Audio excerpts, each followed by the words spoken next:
I've reached my limit. I hate to ask, but can I crash at your place for a few days?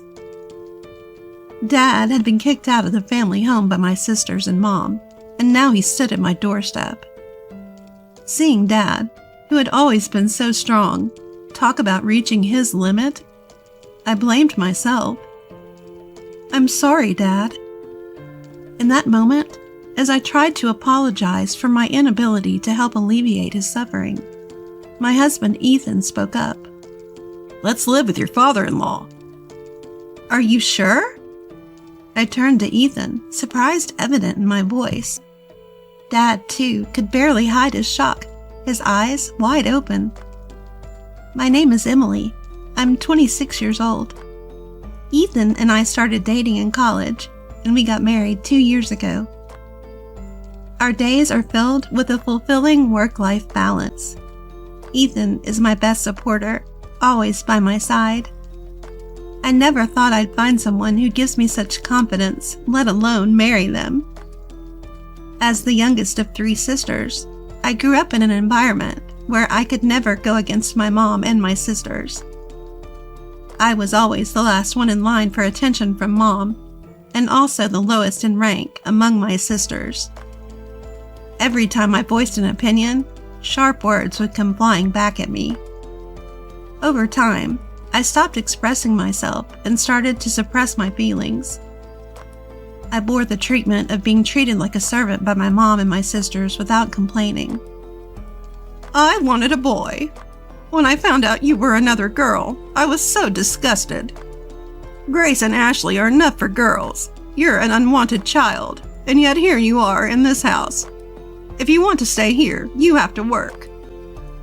Mom often belittled me like this. Even if you tell me that, how many times have I swallowed my words, the ones I wanted to say back to her?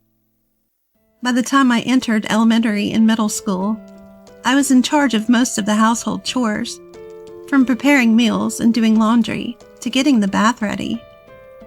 People around me would praise me, saying, "That's impressive," or "You're so responsible." But I only found joy in that at first. "It's a given that you do all these things," Mom would say with no words of thanks or praise. Instead, I was constantly being reprimanded for my cooking or the way I folded the laundry. The one who kept me going through all this was Dad. Unlike Mom and my sisters, Dad loved me and respected me. As the only man in the family, Dad was not well liked by Mom and my sisters, and his power within the family was as low as mine. But he always stood up for me. "I'm sorry, Emily. You always have to put up with so much. If only we could all live in harmony." Dad would often hold me tight and say these things. Despite his early mornings and late nights for work, Dad would always spend his days off with me, fulfilling Mom and my sister's demands together. And he always listened to my feelings and accepted my words. But my mom and her cohorts didn't seem to like that. "There's no one to protect you today," they'd tell me, pushing more chores onto me. They'd hurl harsh words at Dad too, such as, "For a man, low income." And my sisters would follow their lead, laughing and saying, "Disgusting!" and "Don't open your mouth." So no matter how much Dad tried to be a pillar of support, I was becoming increasingly frail. Noticing my distress, Dad said something to me when I entered high school. "Emily, study as much as you can, then go to college. Leave this house and live on your own. You, Emily, have so many possibilities. There's no need to endure and stay in this house forever. I want you to live your life," my father urged me. At his words, I felt both elated and anxious. At the time, my eldest sister Grace, 6 years older than me, was attending a private university. Ashley, 4 years older, was at a vocational school. Mom would often ridicule Dad for his low income and tell me, We're poor because he doesn't bring in money, so you should start working once you graduate from high school.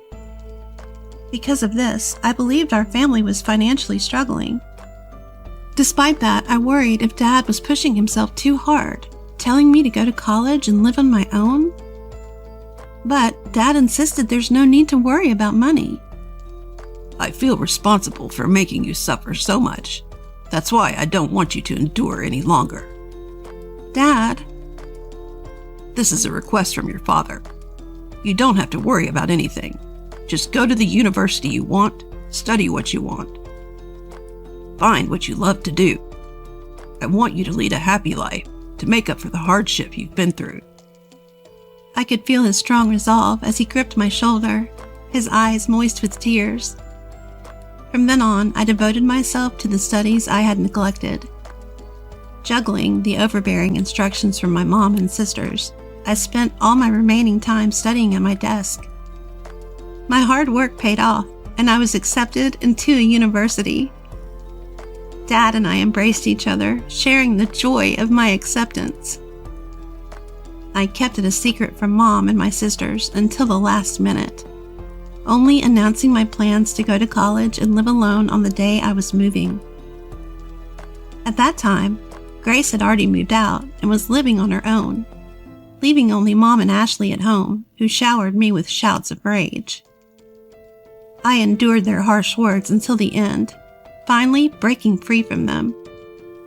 I kept my new mobile phone, a gift from Dad, a secret, not telling them which university I was going to or where I was going to live. Though I stayed in touch with Dad, I started a life without any involvement with my mom or my sisters.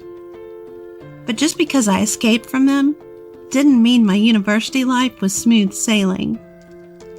I wasn't used to speaking my mind, and as a timid person, I was somewhat invisible in my department, unable to make friends. Then, Ethan reached out to me. What do you think, Emily? I was surprised when Ethan, the bright and central figure of the group, spoke to me. I was already uncomfortable speaking in front of people, and being put on the spot by him left me speechless. But Ethan pressed me. You have thoughts, right? Share them. We won't know unless you say something. A person who is pushy and doesn't consider other people's feelings. I initially thought of Ethan as pushy and inconsiderate. But as time passed, I came to see the kindness in Ethan, how he respected people's opinions. Thanks to Ethan, I started to make friends. Before long, I found myself drawn to Ethan, and by our third year, our relationship had progressed to dating. When I started dating Ethan, Dad excitedly congratulated us. And when I found a job, when Ethan and I decided to move in together, and when we decided to get married, Dad celebrated my happiness as if it was his own. But I had always been worried about Dad. Since starting university, I hadn't been home and hadn't seen Dad even once. We stayed in touch, but I was still concerned. Dad was living at that place with Mom and the others. I had no doubt he was still enduring snide comments from Mom and Ashley, still spending his days under their domineering instructions. Dad, I'm happy today because of you. Back then, I was powerless and always needed your help. But things have changed. I'm working now and I'm married. I have someone who supports me. So now it's my turn to help you. Please let me know if you're in any trouble. When I announced my marriage, I told him that. Having learned the importance of expressing my feelings to others since being with Ethan, I was finally able to put into words what I had never been able to tell Dad before. Thank you. Dad replied that way, but until now, 2 years later, Dad never asked me for help. Furthermore, recently, I heard that Grace, who was supposed to be living alone, quit her job and returned to our parents' house. My worry for Dad had only increased. Then one day, the doorbell rang just as I was confiding in Ethan about how worried I was about Dad. December was almost over, and even though it wasn't even 4 p.m., it was already getting dark outside. We had no scheduled deliveries, so we were surprised when we looked at the screen of the intercom. The person shown by the camera was none other than Dad. I rushed to the front door and opened it. Seeing Dad for the first time in 8 years, his cheeks were hollowed out, and there was more white than black in his hair. He looked visibly unwell. I instinctively knew that his sudden visit without any notice wasn't for a casual reason. "Dad, what's happened? Please come inside. It must be cold outside." Dad was wearing trousers and a long-sleeve shirt, even in December. This seemed too thin. Why would he be outside dressed like that? But the reason was revealed from Dad's mouth. Dad was kicked out of the house by Mom and the others. "They told me to go buy dessert, so I went to the nearby convenience store. But when I came back, the house was locked. I asked them to open up, but they told me not to come back and didn't let me in." What? "I left the house without my phone or jacket, but I waited for several hours and they didn't seem to let me in." As Dad rubbed his cold body, he told us about what happened that day. I quickly made some hot tea and gave it to Dad. Dad held the cup of tea with both hands to get warm and muttered softly, "I might not be able to go back to that house again." Why? "Ever since Grace came back, Mom and the others' attitude got even worse. I was feeling at my limits too, and then they did this to me. I don't even have the energy to go back. I think I should look for a monthly apartment and think about what to do in the future. I'm sorry, but could I stay here for a few days? I'll leave as soon as I find an apartment." I was worried, but I hadn't imagined it was this bad. Dad, who never complained before, was talking about his limits? "I'm sorry, Dad." I was about to apologize to Dad for knowing about his troubles and not being able to do anything when "Let's live with your father." Ethan raised his voice. "Are you sure?" I turned to my husband in surprise. Dad, too, unable to hide his surprise, opened his eyes wide. "Sorry for being blunt, especially since we just met, but your father-in-law doesn't look too healthy. I think it would be best if we lived together to help him recover. Everything else can be figured out later, of course, only if he's okay with this." Ethan's suggestion left Dad and I with nothing but gratitude. And so, our new life as a trio began. Just a few days after Dad moved in, our doorbell rang again.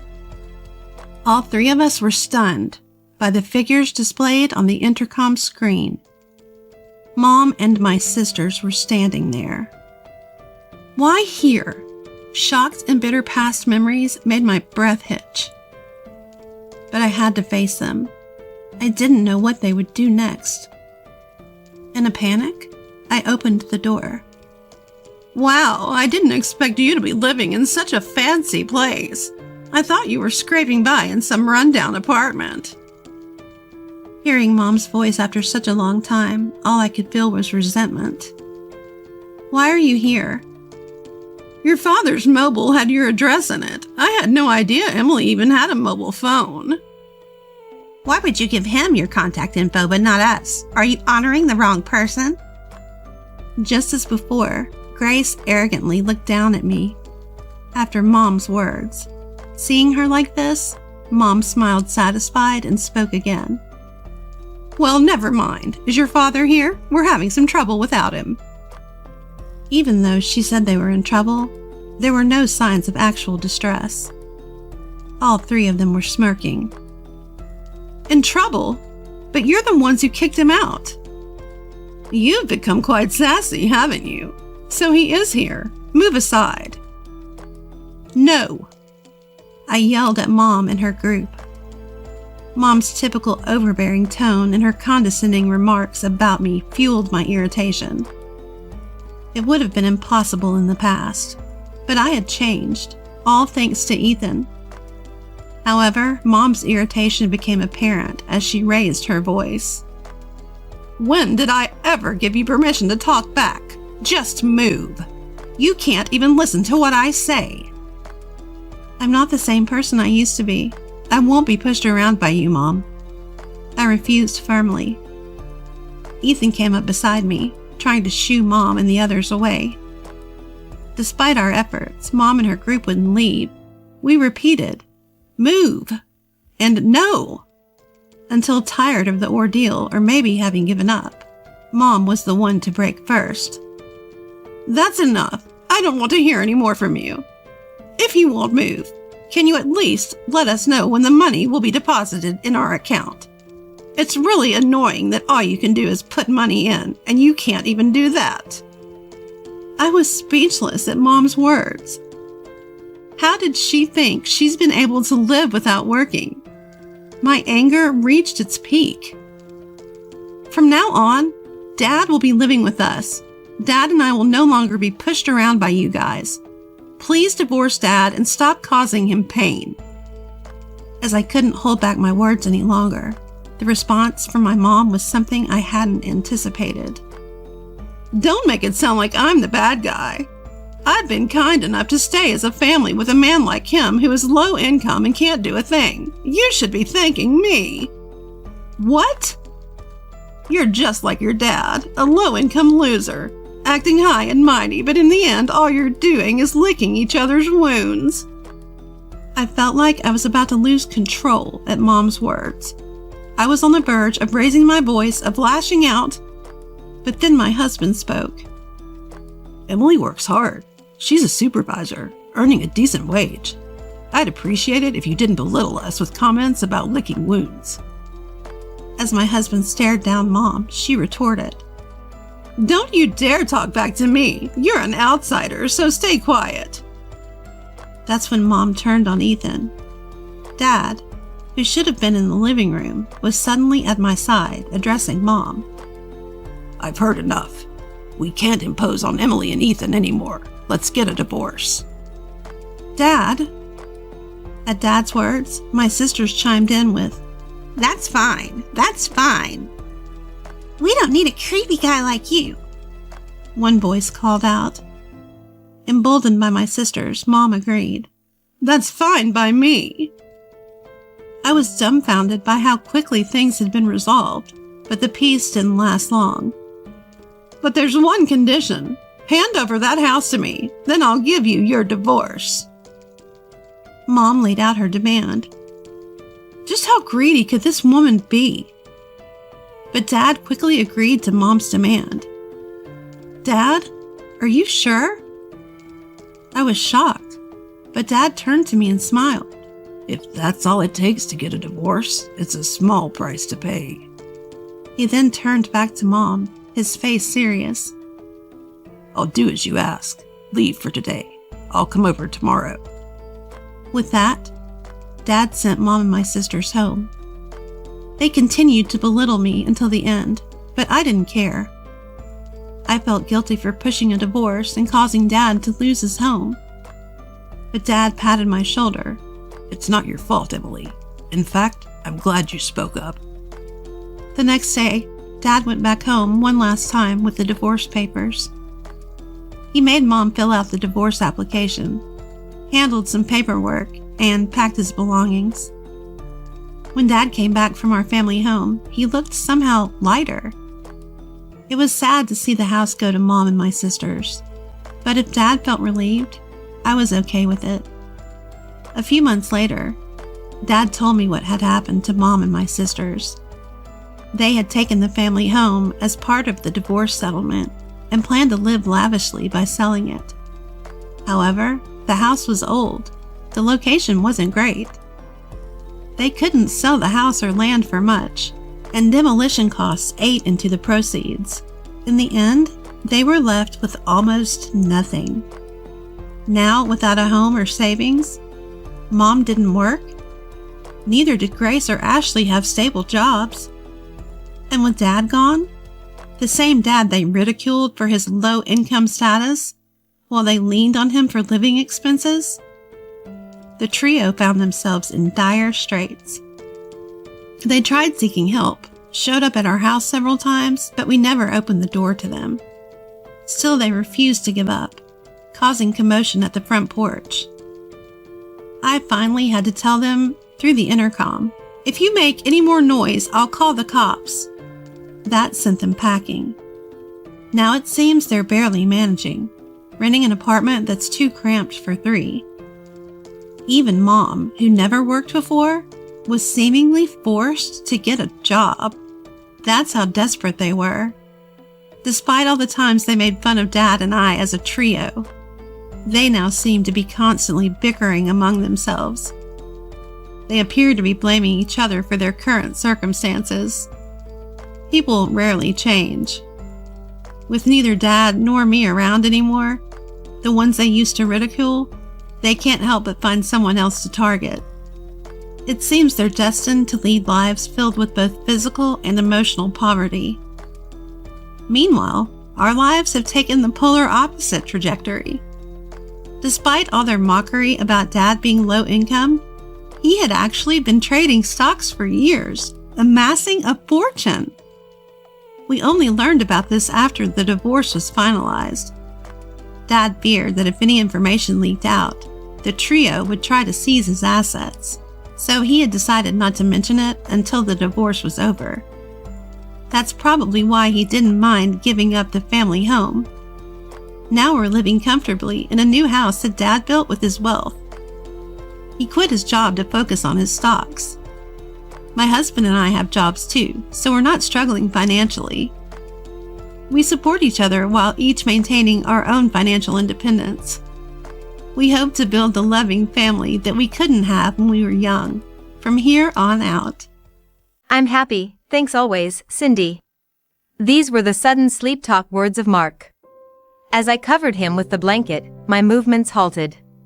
My body completely stopped, and all my motor skills seemed to be converted into energy for thought, calmly connecting the content of the sleep talk and his recent suspicious behavior.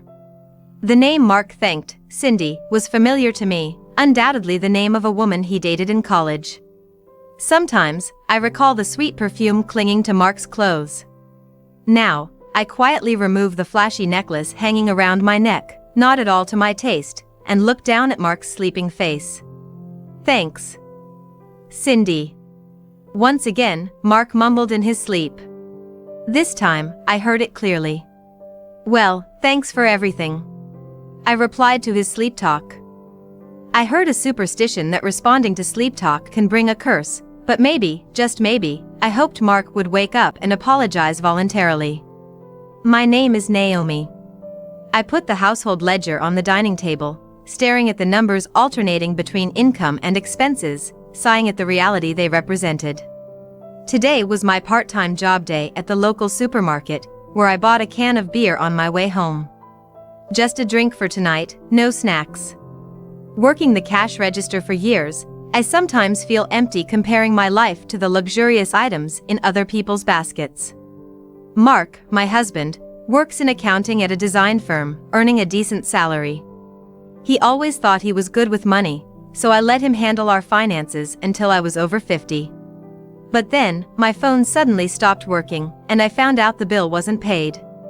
That was just the beginning of discovering Mark's debts from credit card payments and having to use our savings and cancel insurances to pay them off. Mark is serious by nature but tends to buy lots of alcohol and tobacco, unable to resist these daily indulgences. Tapping the numbers in the ledger, I ponder. What to do? It's not like we're wasteful, but using our savings for his debts hurt.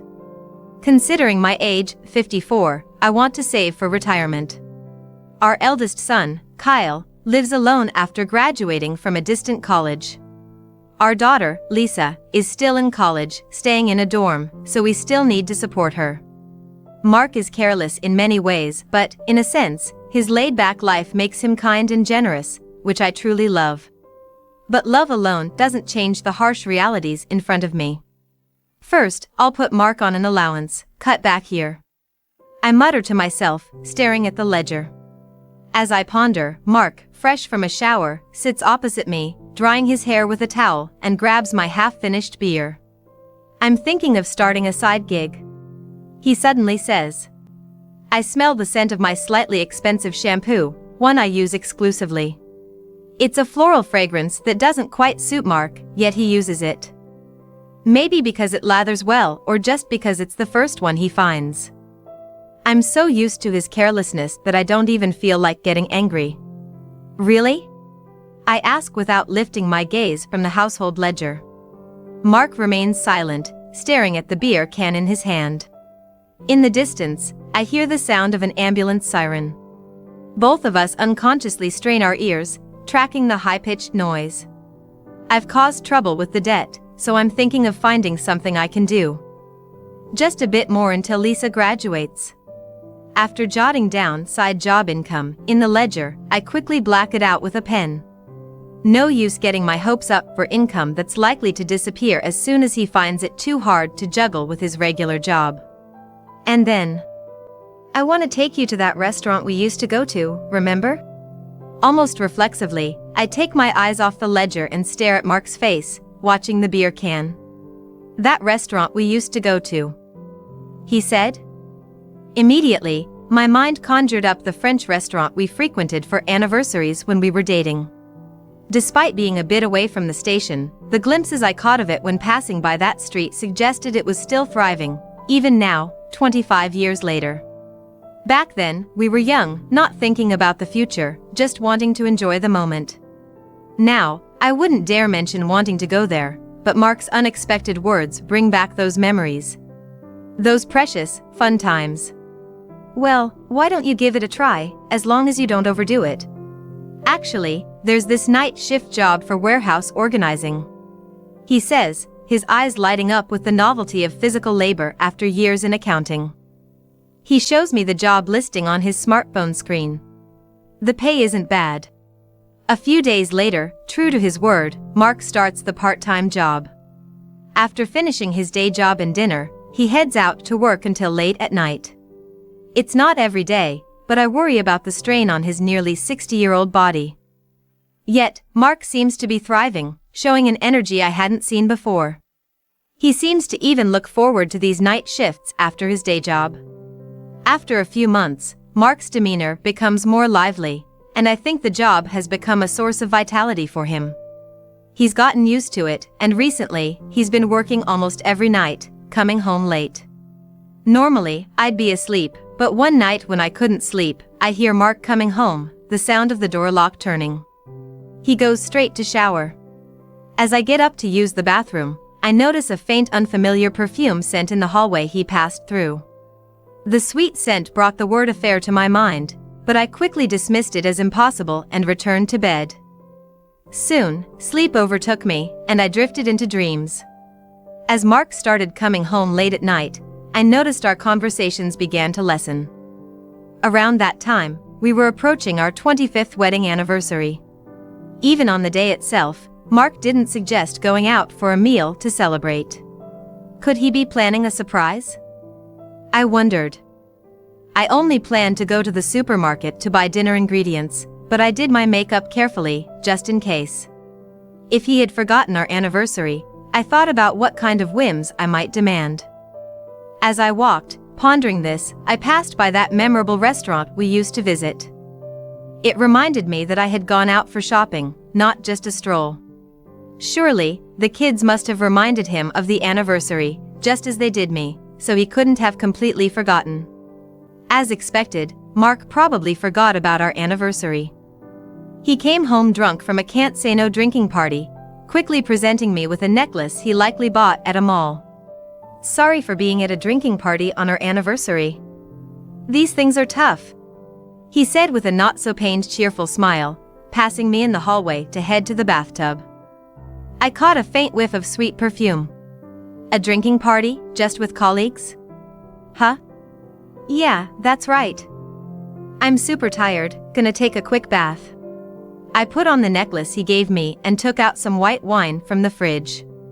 I had planned to have a quiet drink with Mark when he returned, but it seemed unlikely now.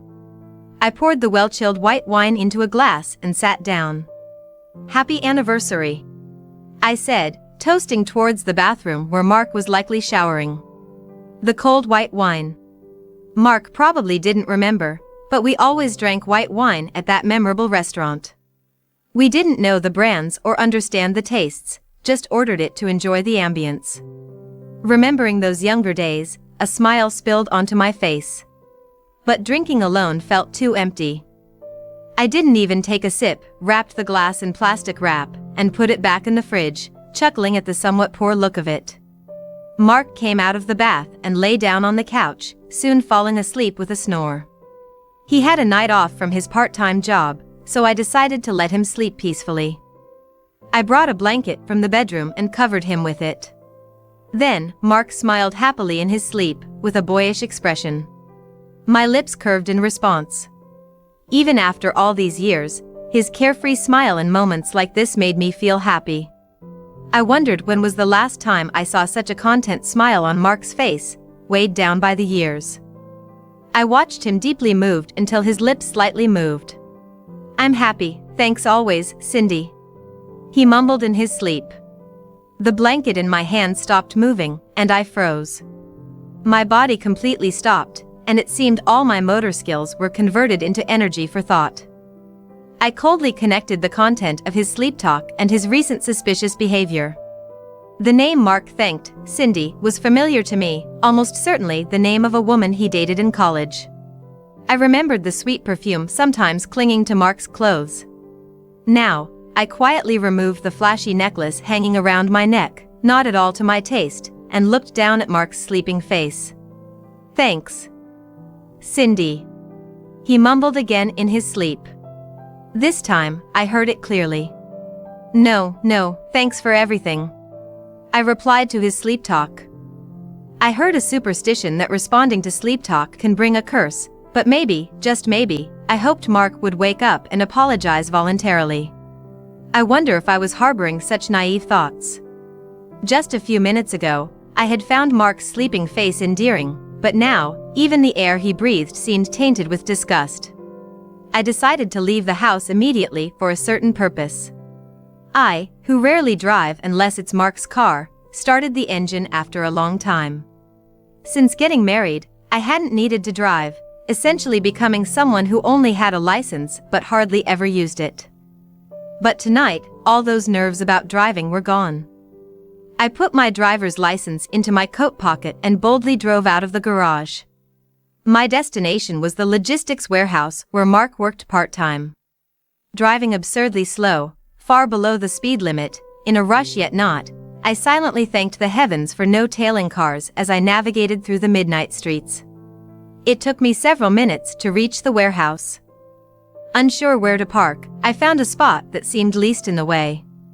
A security guard, an elderly man far past retirement age with a kind smile, looked at my car through the glass of what seemed like a guardhouse. Mistaking me for a warehouse worker, he didn't approach, so I went up to him. The security guard, an elderly man well beyond retirement age, greeted me with a kind smile and asked, "What can I do for you?" "I'm sorry to bother you, but I'm Naomi, the wife of Mark who works part-time here. I came to check his shift schedule with the department."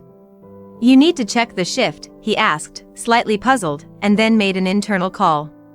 After a brief talk over the phone, he turned to me and said, "I'm sorry, ma'am, but could you tell me why you need to confirm his shift?" Today was our wedding anniversary. But my husband fell ill, and we had to cancel the restaurant we had reserved for tonight. I thought of surprising him with a new reservation, so I needed to know his shifts. I lied, glad I had thought of a believable reason on my way here. The guard seemed convinced and downloaded the shift schedule from the computer in the security room, printing out and handing it to me. The past shifts revealed that Mark was away from home far less than he claimed. This confirmed my suspicion that he was pretending to work part-time at night while going somewhere else. I drove back home with extreme caution and silently retrieved Mark's smartphone from his scattered jacket. Without hesitation, I opened his messaging app.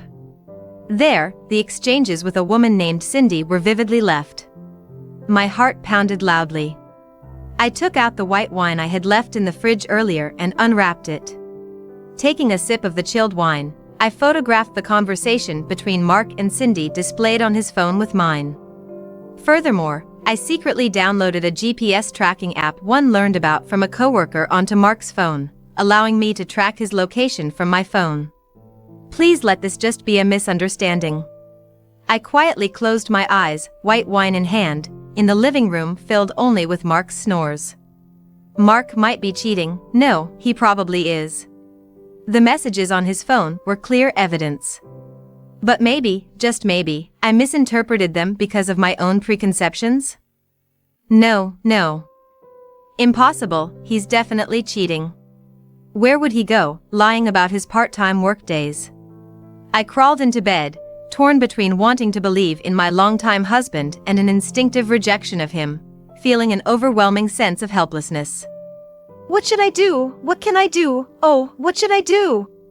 Why did I go to check his shift at his part-time job? Why did I snoop through his phone for messages with another woman? Why didn't I ask him to come home early for our anniversary? If only I'd asked to be taken to the restaurant. Buried under the blankets, I felt pathetic for not acting sooner to prevent this situation, even though it wasn't my fault, and tears started to come.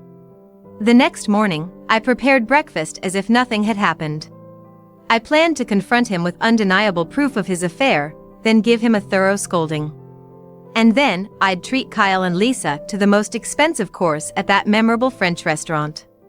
Even though my disdain for Mark had begun to grow since confirming his infidelity, I hadn't yet considered immediate divorce. Tonight I have work, so you can go to bed first, he said. While doing the dishes in the kitchen, I replied, okay. According to the shift schedule I received last night, Mark was supposed to be off tonight. It seemed Mark had no memory of last night, happily eating his sunny-side-up eggs for breakfast. Watching him eat, I couldn't help but imagine surprising him by adding something unexpected to the eggs. Of course, I had no intention of actually harming him, but watching him eat so contentedly stirred complex feelings in me. All right then, I'm off, he said with a smile, heading to work. I watched his departing figure with a mix of admiration and bitterness. Cheating yet able to put on such an untroubled, guilt-free smile. Didn't he feel bad at all for sleeping through our anniversary yesterday? The anger in me began to reignite. I decided to call in sick to my part-time job and track Mark's movements using the GPS app. Checking his location on my smartphone, I saw he was currently stationary at his day job. Of course. If he were meeting his mistress during the day instead of going to work, I would have surpassed anger and directly handed him divorce papers. While half-jokingly self-deprecating, I informed Kyle and Lisa about the situation. Kyle's response over the phone was subdued, but Lisa came to the house a few hours later and hugged me as soon as she arrived. Mom! How could Dad do this? I will never forgive him. Well, yeah. Lisa had come home from her university dorm for the first time in months, and right away, she was glaring at me, full of anger. I was taken aback. Well, I'm certainly upset about Mark's infidelity, but somehow I feel a disconnect.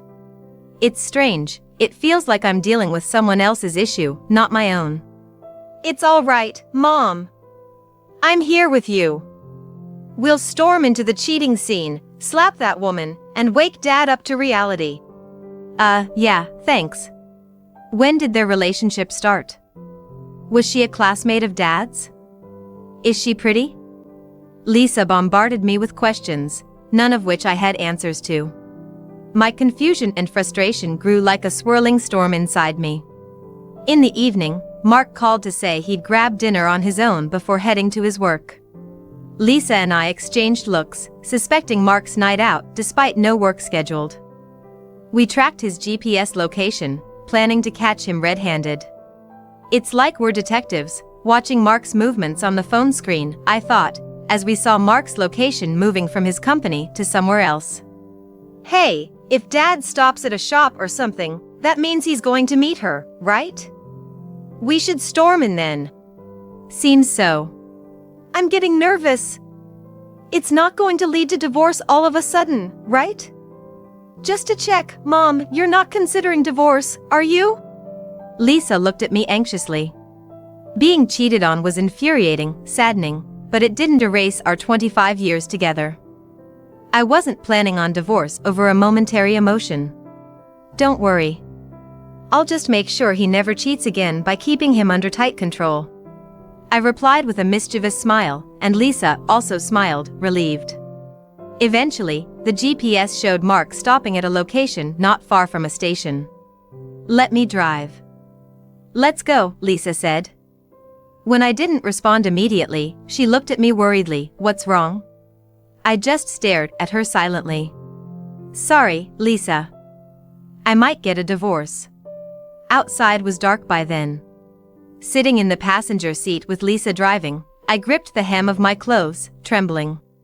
Looking out the car window at the sparkling lights of the busy streets, I remembered the days Mark and I walked these paths. Back when we were young, we didn't have a car and would walk from the station at night, randomly ending up at a French restaurant after wandering and talking aimlessly. I remembered entering the restaurant, anxious about the potentially high prices, enjoying the calm music and the fancy dishes, laughing at Mark's shock over the bill. All those memories now seemed blurred, fading away like a mirage. We saw Mark and an unknown woman dining inside the restaurant we could see from the street. The sight of them sitting opposite each other, a woman who wasn't me in my place, filled me with anger and then a numbing coldness. No, Mark. Not this place. It's our special place. I had looked forward to returning here, reminiscing about our life's ups and downs over dinner. Seeing another woman smiling in my seat was a piercing blow to my heart. Inside the quiet restaurant, only Mark and the woman were seated. Ignoring the well-dressed waitress's greeting, I walked straight to them. Ah. Mark let out a small scream at my sudden appearance. The woman, frozen with a knife and fork in her hands, just stared. I ripped off the necklace Mark had given me and tossed it in front of him. It's not what you think, Naomi. This is, well. Yeah. I get it. The debt, the careless spending, the gifts that aren't my style, even the cheating. I had wanted to forgive the cheating. But I can't forgive you for tarnishing our memories. I want a divorce. After saying that loudly, I turned my back on a flustered Mark and left the restaurant. Lisa coldly brushed off Mark's attempt to follow, saying, "It's over," and we got back into the car to go home. I caught a glimpse of the waitress looking down awkwardly as we left, feeling sorry for her. On the drive back, Lisa suddenly burst into laughter. It wasn't to lighten the mood, she genuinely found it funny. Did we even spend a minute in there? Wasn't that super quick? It takes years to build a relationship, but only a moment to destroy it. I muttered, pondering my own words. It really was over in an instant. The traffic lights were all green on the way there, but now it was just red lights, their colors unsettlingly resonating with my feelings. Nothing but red lights. Yeah, but it'll turn green soon, Lisa said with a faint smile, murmuring, "That's true." Accepting Lisa's suggestion for a drive, we continued until midnight. We left the bustling city behind and kept driving along the highway. After asking if it was okay to play some music, Lisa put on some music that was entirely new to me, with a dispassionate voice that somehow soothed me. "Thanks, Lisa," I said, looking out the dark, empty car window to hide the tears welling up in my eyes. Later, I packed my things and left the house. Lisa invited me to stay with her at her dorm for a while, and we lived together. On the day I left, Mark didn't apologize, he just stood straight and saw me off at the entrance. I'm not sure if my decision was right.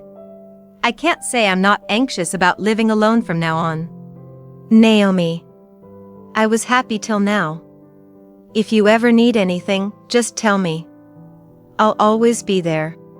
I turned my back to Mark without responding, feeling his gaze pierce through me, almost breaking my heart. Mark, embarrassed by his actions being exposed at work and his part-time job, apparently resigned.